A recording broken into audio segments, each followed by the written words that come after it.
Welcome back to multivariate calculus. In this video, I'm going to be looking at functions of several variables. In a lot of ways, functions of several variables are kind of the opposite of a vector-valued function. A vector-valued function takes one real number as an input and then outputs two or three or more real numbers. A function of several variables will take two or three or more real numbers as its input and then output a single real number. Specifically, to start, if I look at the right page, there we go. Buttons, not doing what they're supposed to, as always. A real-valued function of two variables is any function f which maps from r squared to r. That'll be the place where we start off. Those are kind of the easiest of the functions of several variables. We can analyze these. Generally, we look at the graph z equals some f of x and y. And if you think about it, we have seen a couple of functions in this form in the past.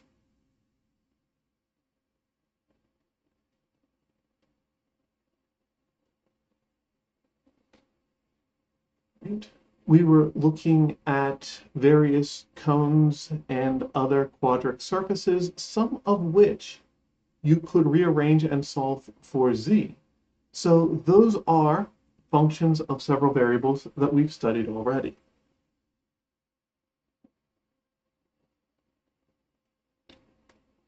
So for today, let's look at something a little bit more interesting.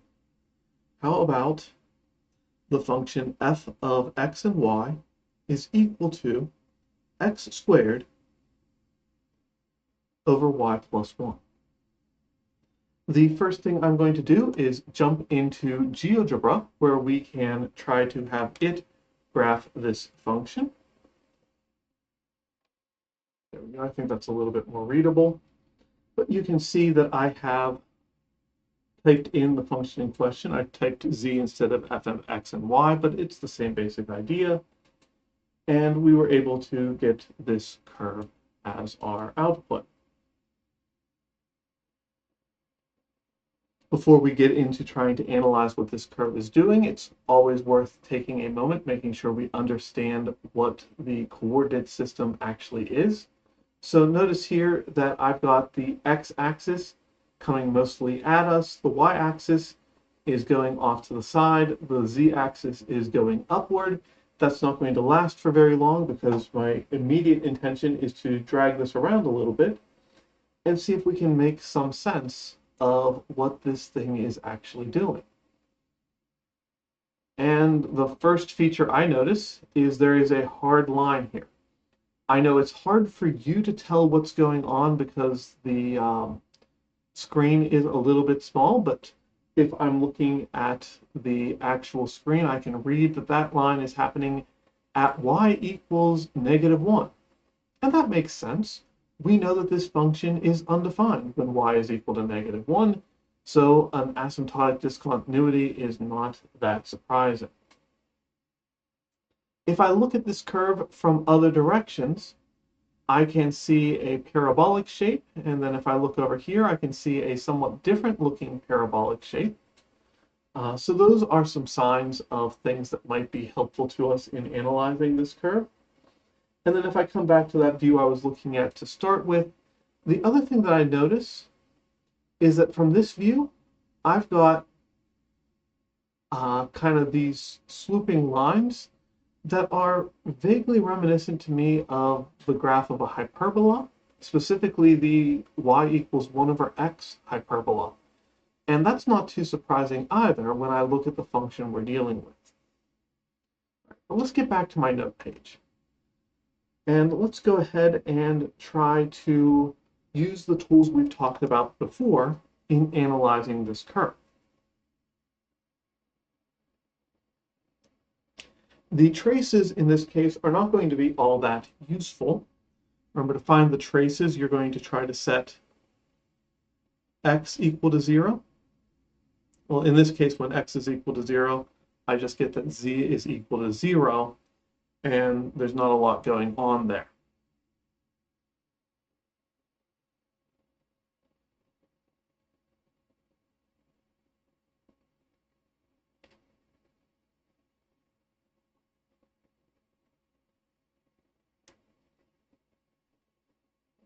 So z as a function of just y is just 0. And yeah, we saw that on the graph. We saw that the graph kind of went along the y-axis, but it's not very interesting. The more interesting trace in this particular case is the trace when y is equal to 0, because that's going to give me that z is equal to x squared over 1, or just z equals x squared. And that is a trace that I definitely did see when I was looking at the original graph. We noticed that there were a lot of parabolas when we were trying to cut the curve in different ways.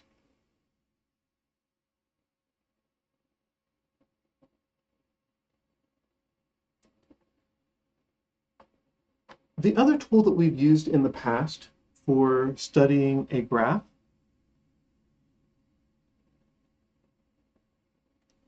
are level curves. And I find that for functions of several variables, level curves tend to be the most interesting of our graphing options. So yes, technically, if I plug in z equals 0, that would be a trace, but we usually don't think about it as such. We usually lump that in with the level curves instead when we're talking about functions of several variables. But that's going to give me 0 is equal to x squared over y plus 1, which just means that 0 is equal to x. There's not a lot going on there. It's almost not worth thinking about as its own thing. If we put in other values for z, though, that's when things start to get interesting.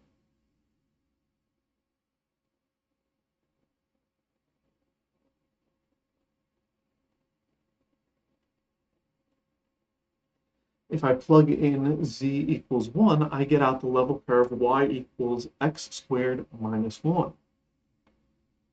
If I plug in z equals 2, and I apologize, you have to read my z's and 2's quite a bit in this.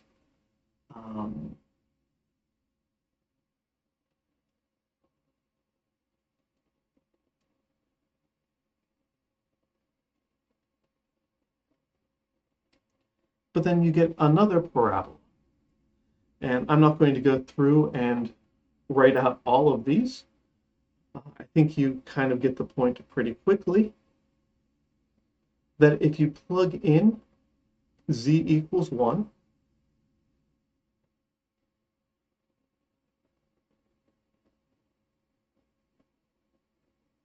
oops, you don't get the parabola that starts at the origin, you just get the parabola that's shifted down by 1. Let's draw the correct parabola. If you plug in z equals 2, you're going to get kind of the same parabola, but a little bit shorter. So we've got z equals 1 here, we've got z equals 2 here.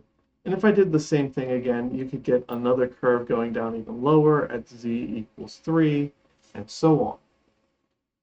And if you try plugging in a negative value for z, you'll find that the parabola gets flipped upside down. So there's the curve for z equals -1, and again, continuing in that fashion. And we did see that. We saw that this shape was a bunch of parabolas stuck together, and as we looked around, we very often found parabolas. So we're not surprised that when we look down at the xy plane, we see parabolas, and we see those parabolas kind of stuck together. And the point of working with level curves is being able to graph something using pencil and paper, something in 2 dimensions, to give you an idea of what's happening in 3 dimensions. But That's very difficult to learn how to do just from that example. So going back into GeoGebra, you can see here that I have graphed those same level curves, but in three-dimensional space, so that as I move this shape around, you can get the feeling of how those curves outline the shape of the graph. I think that it makes it a lot easier to see the graph in three dimensions to be able to do this. But again, my goal here and your goal here should be to be able to look at those curves on the page and visualize how they pop out of the page and turn into this three-dimensional shape. Because in our next example, we're not going to have this fallback option anymore. I jump back over to my coordinate or to my note paper, and let's scroll down a little bit.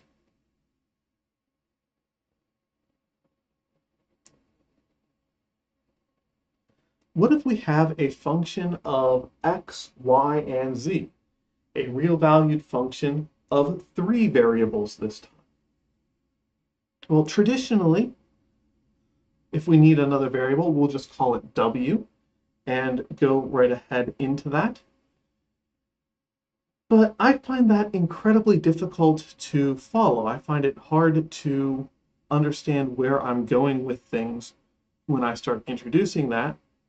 So my thoughts when I go into four-dimensional space is I start thinking about that fourth variable as time.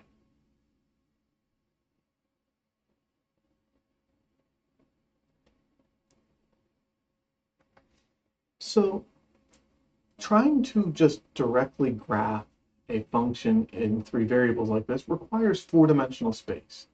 And I don't know about you, but I can't visualize four-dimensional space, at least not in any way that's productive to the analysis of a function.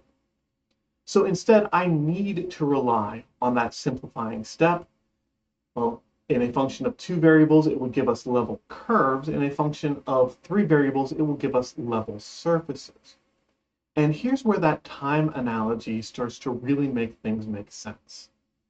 If I'm looking at the function, we'll just go with the simple one. F of x, y, and z is going to be x squared plus y squared plus, that doesn't look like what it's supposed to, 1/2 z squared. Well, the level surfaces we can think about as a time evolution of this shape.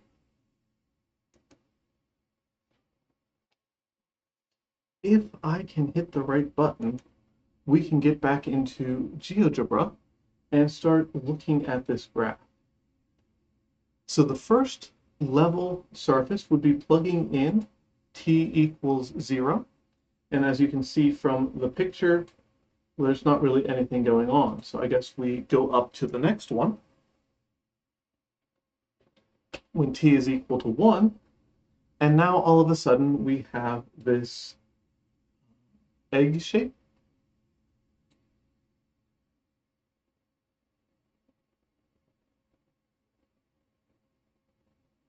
Okay, let's center it a little bit more. Then we can jump to t equals 2, and our egg gets a little bit bigger. And if we jump to t equals 3, our egg gets bigger still. Probably not too much of a surprise there. We kind of know that this is the equation of an ellipsoid. But thinking about it in terms of level curve gives us that way of discussing it in a time variable. So if we set time equal to this function of three variables, then at each time we're looking at this egg that is growing larger and larger and larger. And I don't know about you, but for me, thinking about four dimensions as space and time, thinking about something that is changing, makes it a lot easier for me to process than trying to visualize this four-dimensional construction where I'm zooming across and I'm watching this thing kind of change shape. when I try to do that, it makes my brain want to turn to mush and ooze out my ears. So we try to avoid it when we can. All right. So we have now some idea of functions of several variables. When it comes to doing things with functions of several variables, we have, of course, several options, several things we might want to play around with.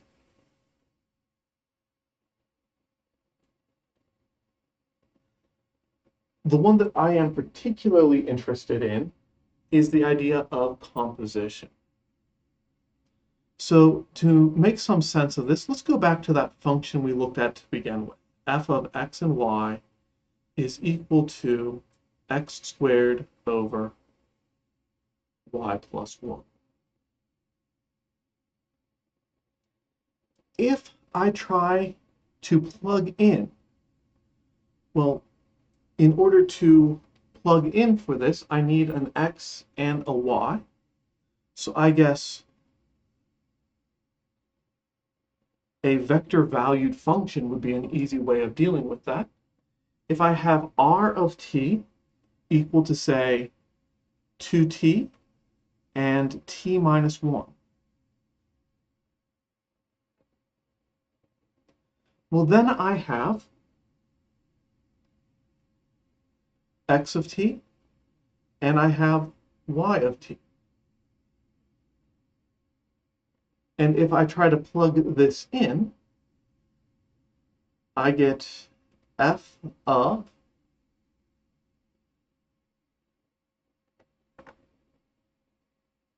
r of t is going to be 2t squared over t minus 1 plus 1.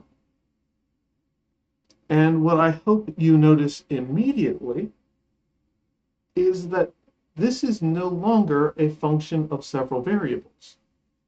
I have taken my function of x and y and I have reduced it to a function of t.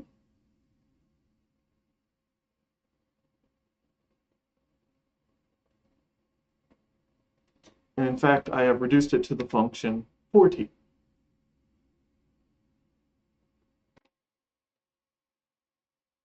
So once more back over to GeoGebra. And there's a lot going on in this picture.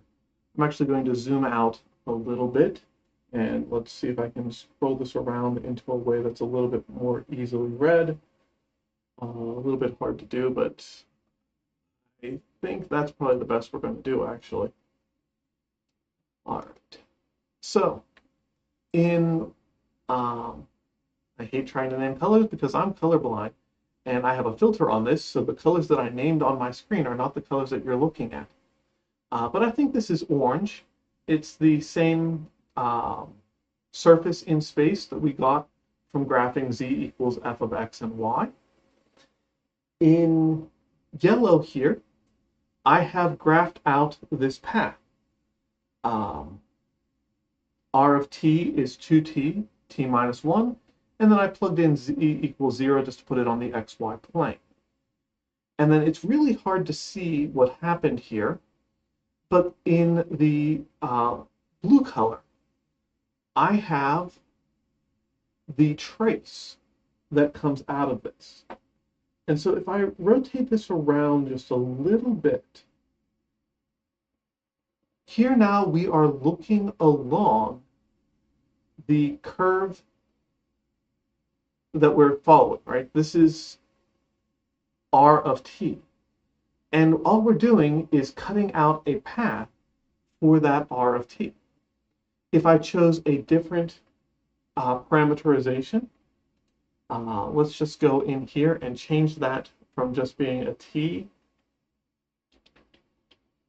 to a square root of t. Well, now that curve has changed,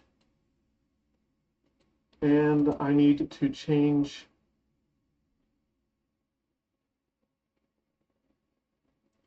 everything that goes along with it. I think that's just going to change that to be that.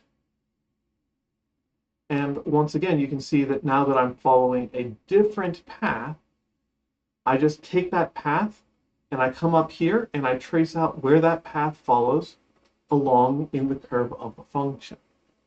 So that's what this whole idea of composition is looking at.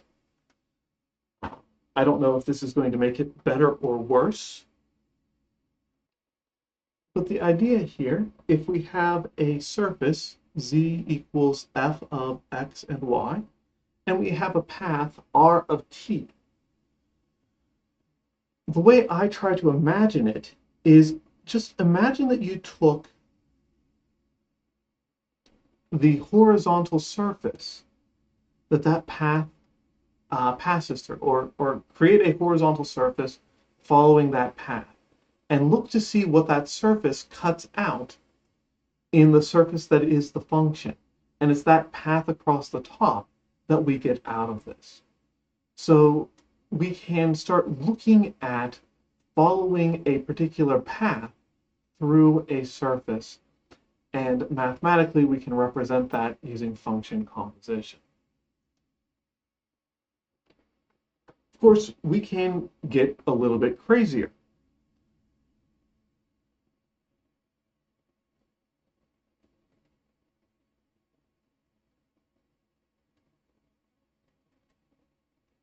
There is no reason that our composition has to have x as a function of a single variable and y as a function of a single variable. We might have x as a function of two variables, u and v, and then y as a function of those same two variables, u and v. So in this case, let's consider something like x of u and v is going to be the square root of u, and y of u and v is going to be 1 over v minus 1. This is a really fascinating composition, because when we try to evaluate that, f of x of u and v and y of u and v, we're going to get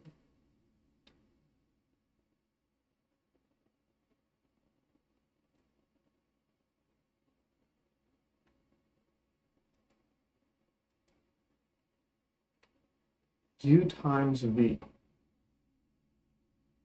All right, so in the particulars here, this gives us kind of a strange result, but in the generalization, what I want you to notice is that we started with a function of x and y, and we ended with a function of u and v. What we have done here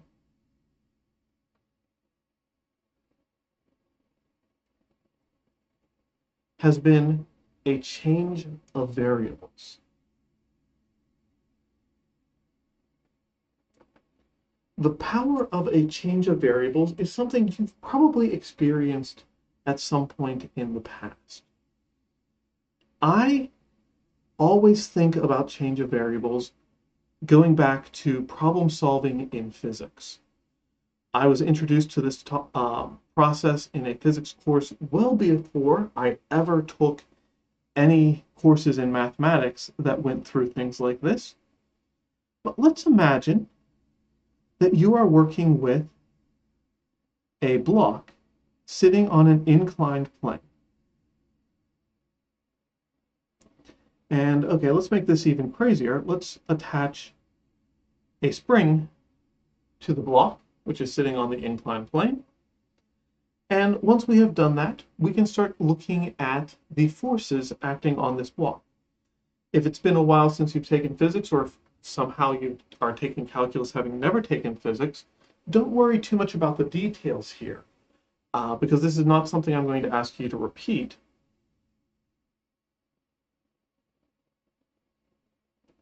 But I'm hoping that it looks a little bit familiar to give you a little bit of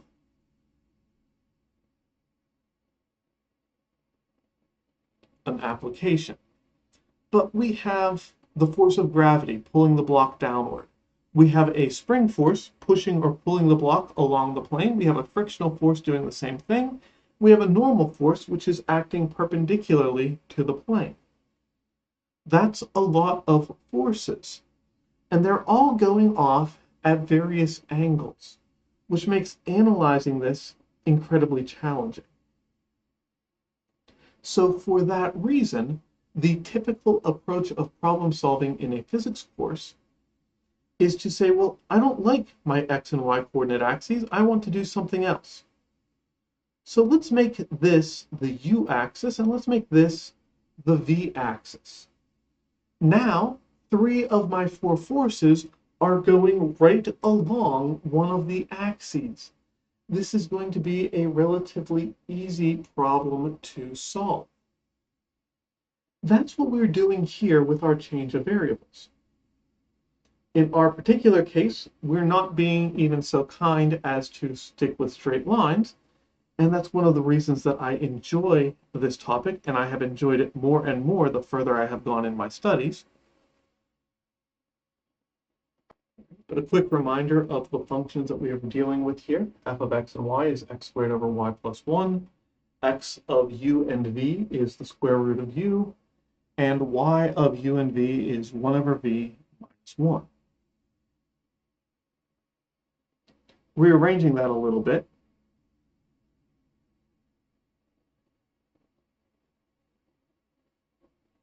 I could instead write that u as a function of x is x squared, and that v as a function of y is 1 over y plus 1. And once I do that, you start to see why this is so useful in this particular analysis.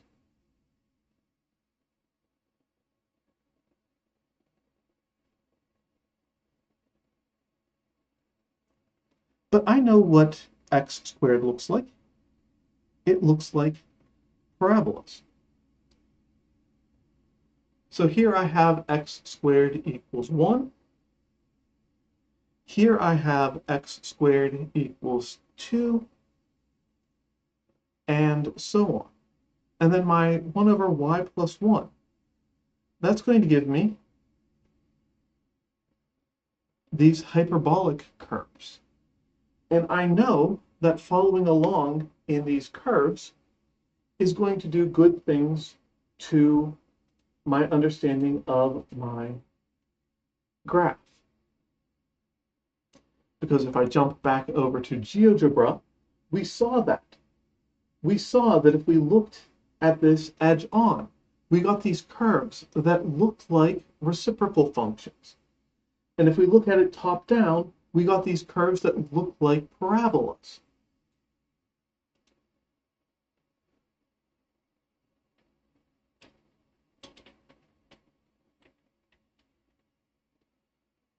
GeoGebra is not capable of graphing in u and v, but I can plug in x and y. G of x and y is equal to x times y.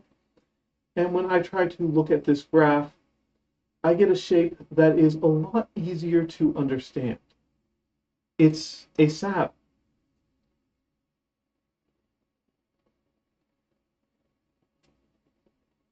I understand how a saddle works. A hyperbolic paraboloid, more technically calling it.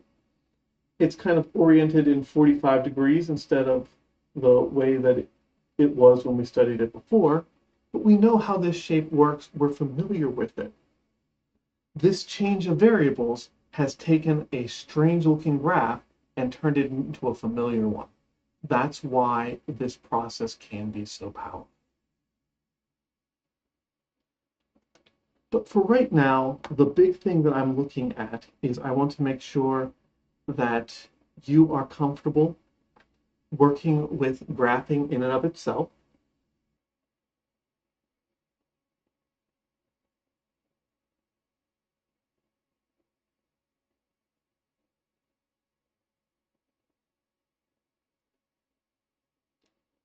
I'd like you to take a look at the function g of x and y is 1/2 x minus sine of y plus 3. The first thing I'd like you to do is analyze some level curves. See if you can get a sense of what this graph is going to look like. And then once you have done that, use GeoGebra or some other software if you prefer to plot the 3D graph and see what you come up with. Right, so take a couple of minutes to play around with that, see where you can get with it, and I will see you in the next video.